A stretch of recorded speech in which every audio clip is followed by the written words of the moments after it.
What's up, guys? It's Lord Botha here for another video, and Disney, well, specifically Disney Plus, is embarrassing itself again. This comes to us from IndieWire. Disney Plus lost 700,000 subscribers from October to December. Disney Plus lost 700 subscribers over the final 3 months of 2024, which is the Walt Disney Company's first quarter of the fiscal year 2025. Not counting Disney Plus Hotstar, the cheap Disney Plus service in India, Disney Plus now has 124.6 million subs. And shrinking, apparently. ESPN Plus also lost 700,000 subs in that period. I'm going to assume those aren't bundled together, so in total it's 1.4 million subs that actually got lost. Hulu was the streaming highlight, adding 1.6 million subscribers. It now has 53.6 million. So for all their losses at Disney Plus and ESPN Plus, they made up for it with Hulu.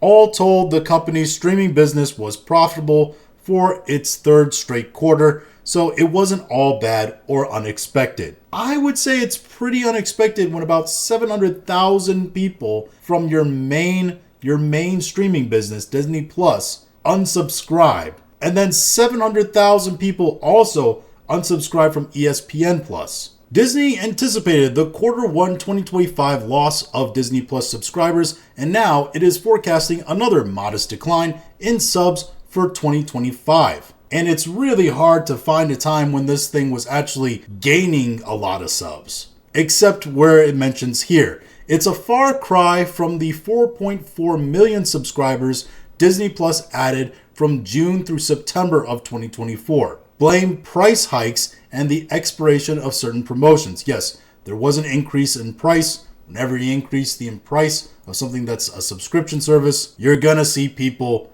bow out. But also, yes, the expiration of certain promotions. They were handing months and months of free subscriptions to Disney Plus and ESPN Plus with things like phone contracts, just so they could reach certain subscriber numbers and make that number for their earnings calls, just like this one.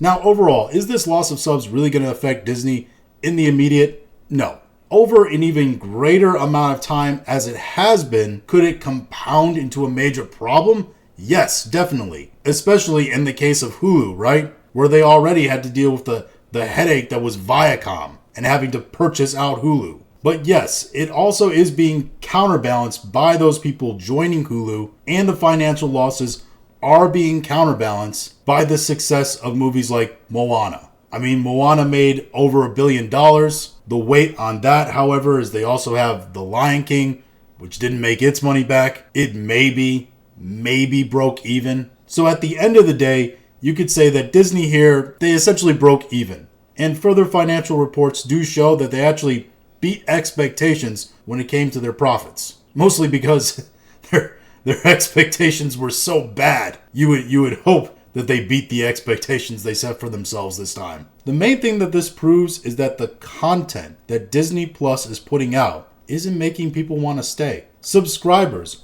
are continuing to leave, even when they are given free subscriptions. Things like The Acolyte, Skeleton Crew, pretty much all of Lucasfilm, Echo, Agatha, and whatever forgettable name they decided to end up on that show that I can't remember. And pretty much almost all the Marvel shows. None of it is good enough or interesting enough to actually keep people on their subscription service. I mean, the number one thing that people watch on Disney Plus is Bluey, which is a phenomenal show. It has barely nothing to do with Disney. I mean, it's an Australian kids cartoon that's made by their equivalent of the BBC. The point is, nothing that Disney is actually producing is making people want to stay. And they can find their Disney entertainment. They can even find their original Disney content entertainment somewhere else most of the time. I mean, episodes of Bluey are like live streaming on YouTube all the time. Or you can just purchase the seasons. And you can do that for almost any of their other content. It starts to raise the question of, what is the actual point of Disney Plus? What is the benefit if all their original content that they're going to produce, which is supposed to be the hallmark of their service, not just their whole vault stuff. What are they going to do since all of it is bad? And people just aren't interested and aren't staying. Because that's the one thing we've established out of this. But those are just my thoughts on all this. If you have your own thoughts, go ahead and leave them in the comments. If you liked this video, go ahead and like, share, and subscribe. If you didn't like this video, I appreciate you watching all of it. We'll talk to you again later.